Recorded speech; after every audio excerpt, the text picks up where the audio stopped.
Welcome back to the channel. All right, we're gonna get right into it today. No 30-second intros debating on what the name of this channel will be. Debating with myself, that is. 3 basketball games occurred last night. We're gonna talk about a little bit more than just that, but the Phoenix Suns versus who did they play? Oh, yes, the Indiana Pacers. The Phoenix Suns versus the Pacers. The Hawks versus the Jazz. And the Raptors versus the Cavaliers.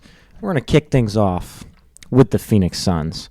Because, they're looking really good recently. The Suns keep shining.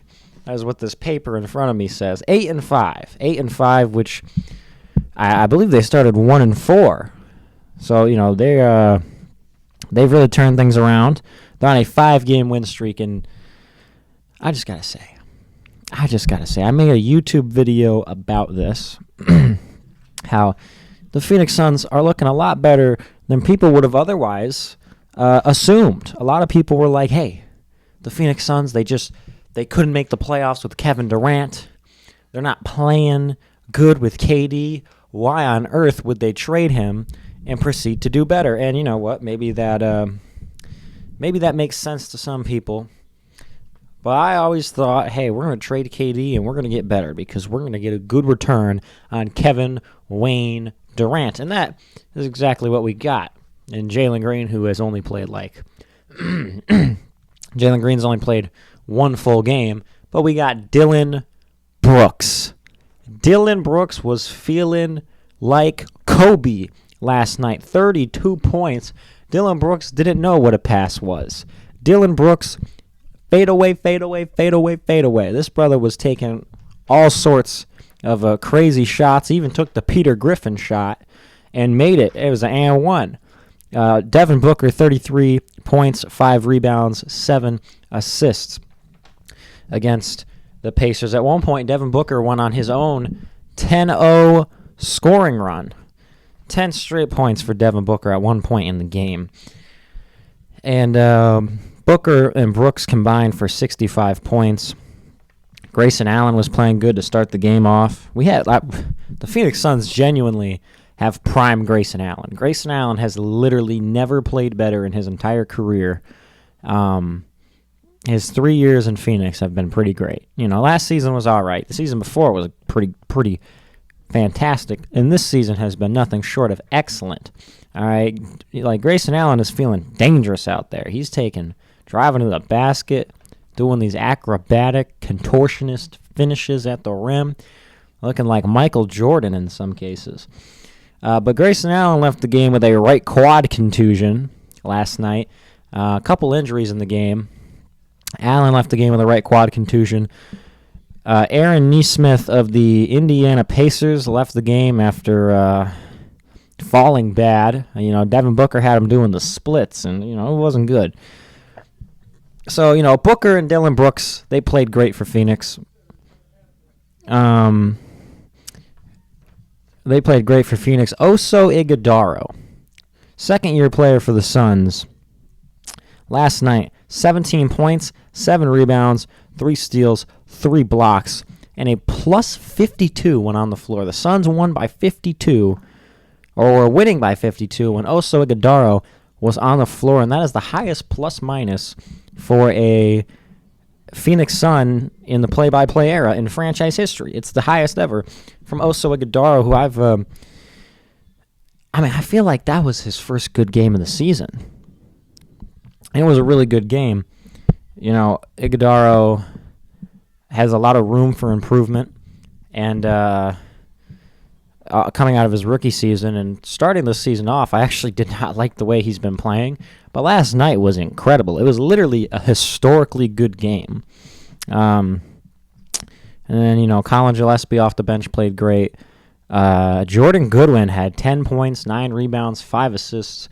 Jordan Goodwin in his second stint with the Suns after his first stint was 2 seasons ago when Frank Vogel was still there, and we inexplicably traded him to the Memphis Grizzlies in a move I didn't feel like that was a good idea at the time. He went to Memphis put up a triple-double, played great there. And then I think last season he was with the Lakers and played great, and the Lakers didn't re-sign him for some reason.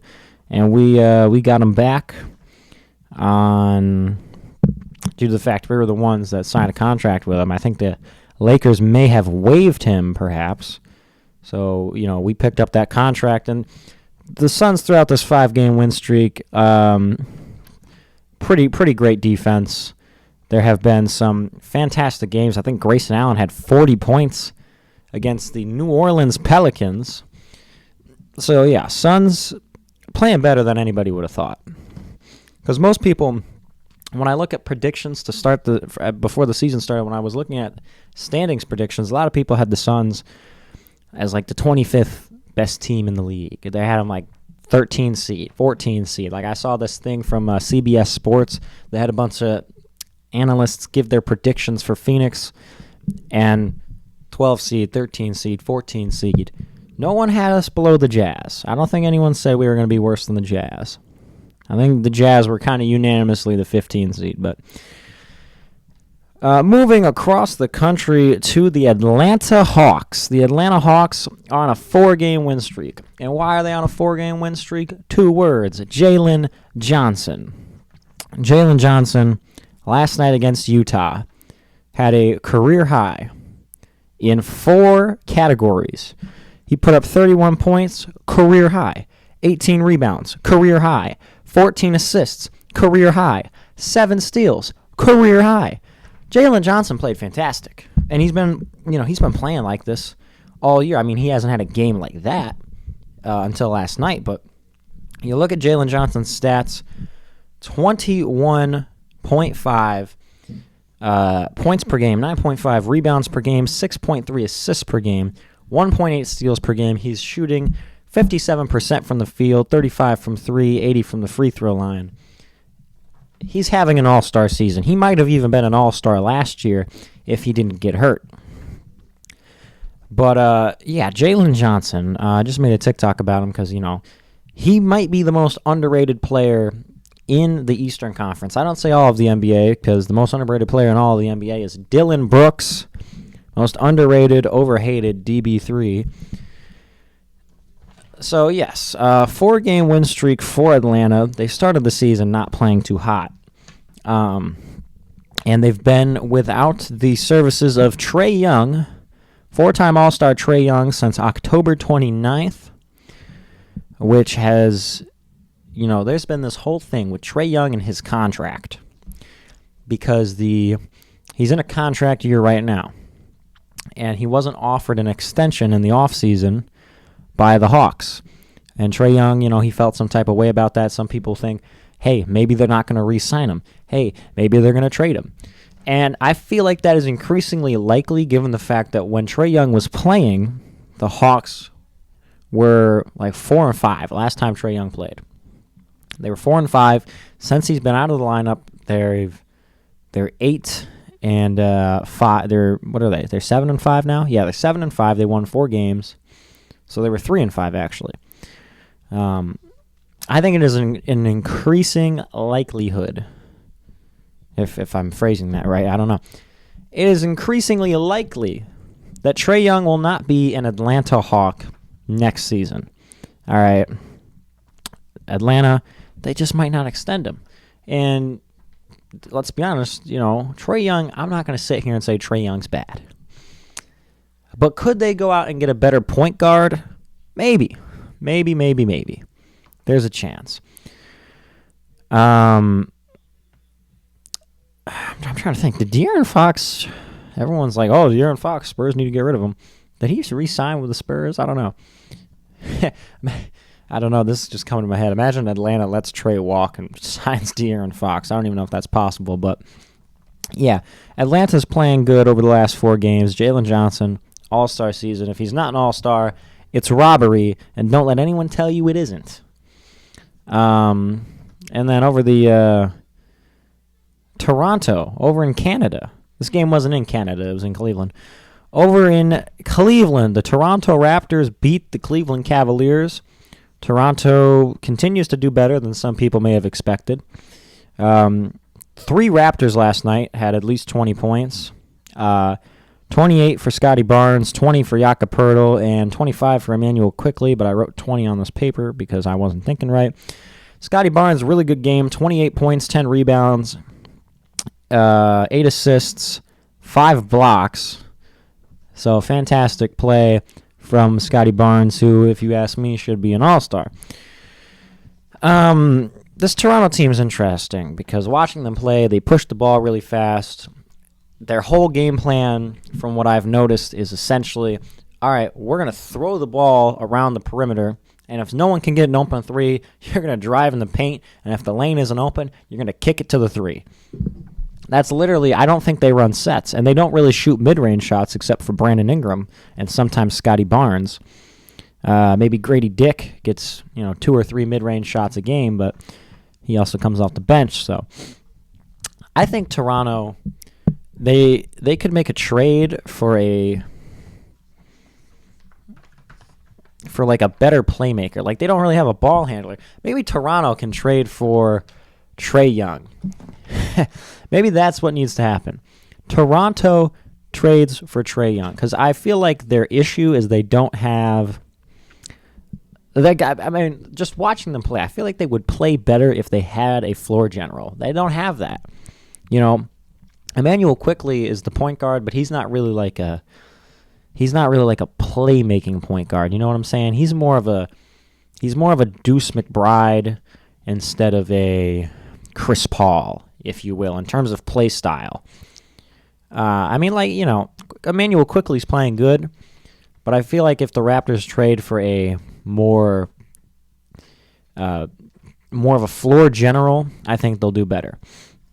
I don't know. I feel like people didn't really have much expectations for Toronto this season. When I did my predictions, I looked at the roster, and I'm like, I feel like they're going to do good. And their coach is pretty decent. So I said Toronto's going to be the 6th seed. Toronto is going to be the 6th seed. They're going to make the playoffs. That's where they're going to be. And it looks like that could happen. But we've talked about the winners from last night. Let's quickly talk about the losers. From the Suns game, the Indiana Pacers lost. They lost bad by 35 points. And, Indiana's having a rough season. It's been real rough since Game 7 of the finals. Tyrese tears his Achilles. Then Miles Turner turns his back on the state of Indiana, on all the Hoosiers, and he goes to the city of Milwaukee. He turned to the dark side. And then all these injuries, and the Pacers are 1-12. Luckily for the Pacers, the poorly run franchise that is not serious about basketball at all, known as the New Orleans Pelicans, traded Indiana their pick back just days before Tyrese tore his Achilles. So Atlanta, why do I keep saying Atlanta? Indiana has their pick for next year, which will probably be a lottery pick. Hey, if they're as lucky as the Mavericks were, they could even win the lottery. Utah, so it's not all doom and gloom for Indiana. Utah is like, what are they, the 10 seed? They're like 4-7, 4-8. Utah's playing a little bit better than maybe some people would have expected. Ace Bailey played last night. He shot 70%, I think, 19 points. Ace Bailey, he hasn't really gotten talked about a lot since the season started. There was all that controversy on draft night when he was drafted by the Jazz, and he really wanted to go to Washington for some reason. He really just wanted to have that green light. Didn't even go to Utah till like 5 days after the draft. But he's starting to get starts, and that's nice to see. Lauri Markkanen is playing great. Give this Jazz team another year or maybe 2. They will be probably playing some pretty serious basketball. I mean, they could make the play-in this year. They're the 10 seed. And the teams below them are pretty awful. So, and then Cleveland. Cleveland was maybe a little bit overrated by the NBA fans. I personally thought, hey, maybe I'm underrating Cleveland because I'm just not as high on them as other people. Maybe that's just because I haven't watched them play yet. I confess, we're this many weeks into the NBA season, I haven't watched the Cavs game yet. I've planned to several times and then changed my mind to watch something else. A lot of people said Cleveland was going to be the best team in the East. They're not the best team in the East. Detroit's better. New York is better. So, and that's just at least. I mean, they're probably the third best team in the conference. But Cleveland, they're 8-5. I think that's, not a super, or maybe they're 7-5. I don't know. Not a super stellar record. They have been injured. Darius Garland didn't play last night. Darius Garland, I don't think, has played a lot this season. But when it comes to the Cavaliers, I think they've just been a little bit overrated. I mean, Donovan Mitchell is fantastic, and Donovan Mitchell's kind of underrated. But, you look at their team, it's not a title contender. I'm not trying to sound like a Cavs hater, But, I mean, you look at Jared Allen. They're paying Jared Allen all this money. He is 14th. He's 14th on the team in fourth quarter minutes. One of their starting center is 14th on the team in fourth quarter minutes. I mean, I don't know. I think they need to make some trades. And Jared Allen probably has to get traded. Darius Garland probably has to get traded. You can continue building around Donovan Mitchell and Evan Mobley. Keep those guys. But I feel like at this point, Darius Garland, he's too injury prone. He misses the playoffs. He misses this regular season. I feel like they need to do something big to, if they really want to contend. They got to do something big. And as we'll talk about later, they almost did something big last season. But now on to viewership. The NBA has reported 2 million average viewers across NBC, or ABC, ESPN, and Amazon Prime Video through first 3 weeks of the season, a 36% increase from last year, as well as opening week, big difference. Opening week averaged the most viewers in 15 years. A lot of people say online the NBA is dying, the viewership's declining, and whatnot. And I even saw this today under a Richard Jefferson Instagram post. Richard Jefferson actually was in there defending the NBA, defending the viewership, which one could expect because that's how he makes his livelihood, talking about basketball. Works for ESPN. But, this is really interesting. They had record numbers. It was like the best numbers for Christmas Day last year for the first time. Record numbers for first time since like 2015, 16, 17, 18, something like that. So the numbers, despite what people are saying, the numbers actually seem to be going up for the NBA. I think the numbers will be a little bit higher if they didn't put all of their content on like 5 or 6 or 7 different streaming services. Like you got to have ESPN, ABC, NBC, Peacock, Amazon Prime, League Pass to watch games. You got to have all of those things to watch basketball games, which is kind of crazy. Can you imagine if they just put all of their games on one network or like something like that? Can you imagine if NBC broadcast all the basketball games every night of the week?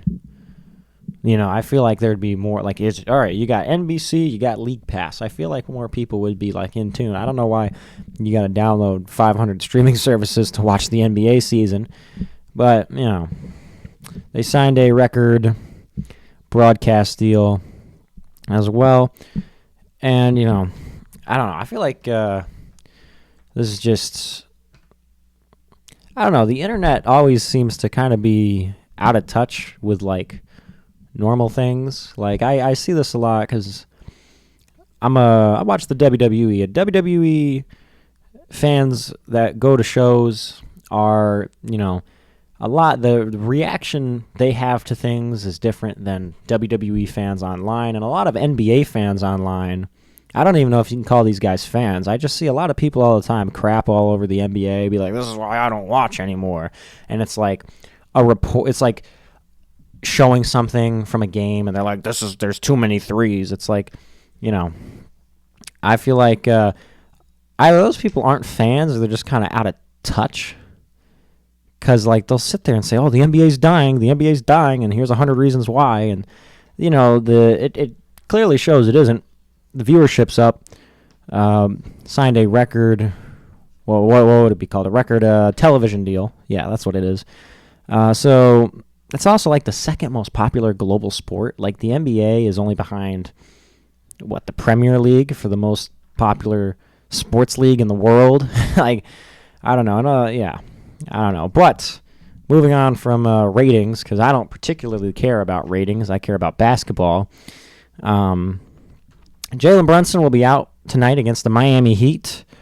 He suffered an injury late in the game 2 nights ago against the Magic. Walked out of the arena, or at least was seen walking out of the arena with a boot and crutches. And when you look at the injury report, he is out tonight for New York against Miami in the NBA Cup. You got to wonder, that last game the Knicks had, Jalen Brunson was the entire offense, and now Jalen Brunson won't even be in the game. You got to wonder how that's going to fare for New York. They play Miami. Miami's played good, a little bit better, probably a lot better than people would have expected. What are they, the 3 seed or something like that? Miami has played shockingly good. I thought Miami was going to miss the playoffs.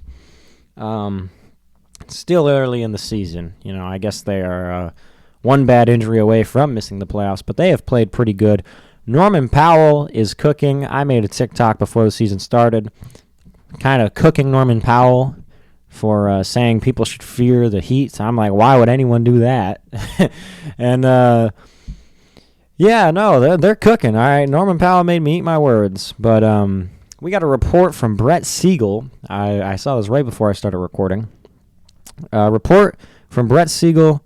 The Lakers were, looking into trading Anthony Davis in December of 2024. Just 2 months before the Luka trade, they made calls with the Celtics, the Bucks, and the Cleveland Cavaliers discussing the potential of Anthony Davis getting traded. And, let me just start by saying, how is this not reported earlier? How is this the first time we're hearing about the fact Anthony Davis was possibly almost traded to the Celtics, the Bucks, or the Cavaliers almost 12 months ago? In that time, he has since been traded to Dallas, and I guess the Lakers were kind of in a they were looking to trade Anthony Davis anyways. It wasn't just, oh, you're going to give us Luka Doncic for AD? Okay. It was like, oh, wow, you're going to give us Luka for this guy we wanted to trade anyways? All right, take him. Like, it's so weird.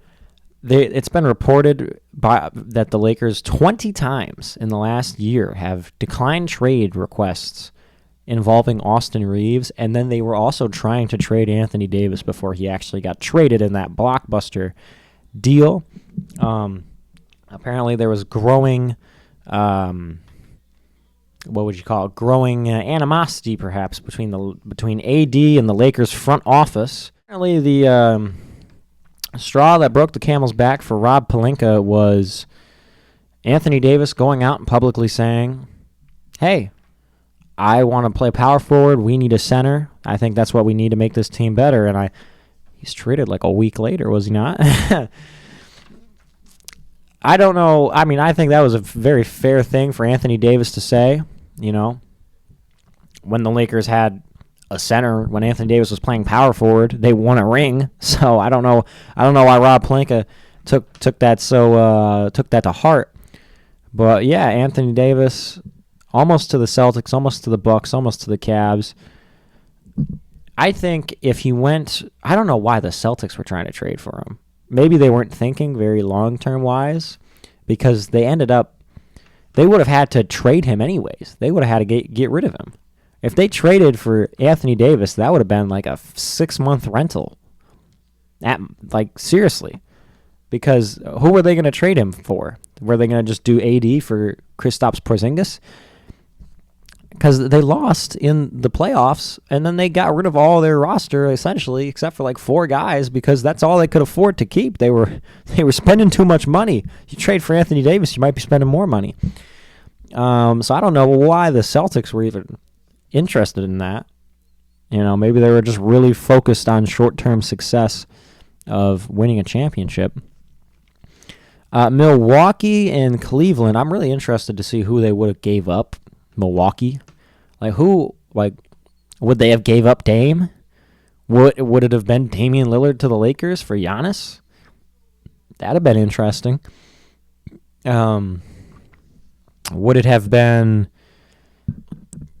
the Cavs? Who would they give up? Darius Garland, Jared Allen? They're not going to give up Evan Mobley. Surely not. Surely they won't give up Donovan Mitchell. Maybe they would have gave up Ty Jerome. I think this, if they did give up, I think the Bucks would have benefited from this, and the Cavs. I think the Celtics would have had some very short-term success. But, it's also you can't say Anthony Davis would have got injured playing on these teams. All right. But since he got traded to the Mavericks, he's played 14 out of 40 possible games, and he's gotten injured twice. So it's Anthony Davis. And also, here's another interesting thing. If Anthony Davis did, in fact, get traded to these teams, would Nico Harrison still have tried to trade for AD? If AD got traded to the Bucks, would Luka be a Laker right now? No. Would Luka still be a Maverick? I don't know. Would Luka be a Buck? Now that's something interesting. Luka and Giannis on the same roster. There would certainly be no rumors about Giannis wanting to leave Milwaukee. So very interesting report from Brett Siegel. And we're going to finish this off with a few predictions for this season that, we're 3 weeks into the season, 4 weeks. Just going to make a few predictions based on what we've seen. Prediction number 1, LeBron James will not be All-NBA. Why do I say this? It's not because I don't think LeBron's not good enough to be All-NBA. It's not because I think LeBron is washed. It's not because I think LeBron is trash. I don't think LeBron James will be All-NBA because I don't think he'll play enough games. I don't see it happening. You got to play 65 games to be All-NBA, and what is he? He's missed, 12 already? You can miss 18 games. He's missed maybe 12. I don't even know if this is a bold prediction. LeBron won't be All-NBA. I don't think he'll qualify for the awards. I don't think he'll play enough games. I think he's probably missed 12 games. You can miss, 18? Is LeBron, and he's going to come back mid-November, he might be disqualified by the time he comes back. I'm not going to lie. LeBron might be disqualified before he even comes back. Another possible trade. This is a prediction. I will sit here and say I think Ja Morant will get traded. It's not working out in Memphis. It hasn't really been working out in Memphis for a long time, and Ja Morant hasn't really improved as a player. So I don't really if I'm Memphis, I would have traded him last season. If I was the Memphis Grizzlies, I would have traded him last season. I would have maybe even traded Jaren Jackson Jr. I was let's get a big man that can rebound. You know what I'm saying? I don't know. I think Memphis needs to rebuild. Their roster isn't that good. They got some young guys.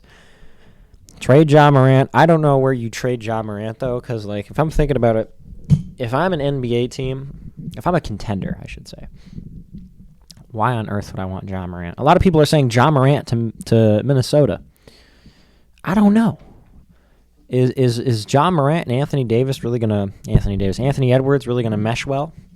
Two ball-dominant guards that both like to drive, except Edwards can shoot the three and Morant can't. And Morant's a cone on defense. Like, is that really going to work? Like, is Ja Morant in Minnesota? Is he any better for the team than Julius Randle? Not really. Like, I don't know. Who would you even trade? I think it's got to be Julius Randle. Julius Randle's got to be in there. I think Morant wouldn't be any better for Minnesota than Julius Randle, so I don't know why you would make that trade. And I don't really know any other teams. I've seen some people say send him to Miami. Maybe. Seen someone say send him to Boston. I think Joe Mazzulla would lose his mind if he had to coach Ja Morant. I don't think Joe Mazzulla would really like that.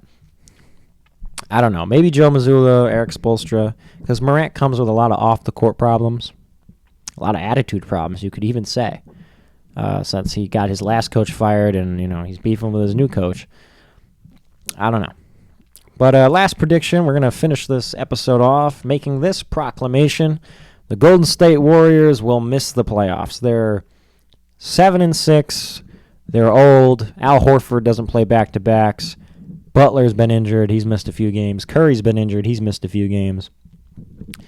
Podziemski has not taken a leap. Kuminga's looked good. This team's not making the playoffs. All right, they're the 9 seed right now. They're like 2.5 games ahead of the Jazz. I don't see the Warriors making the playoffs. And, yeah. Sayonara.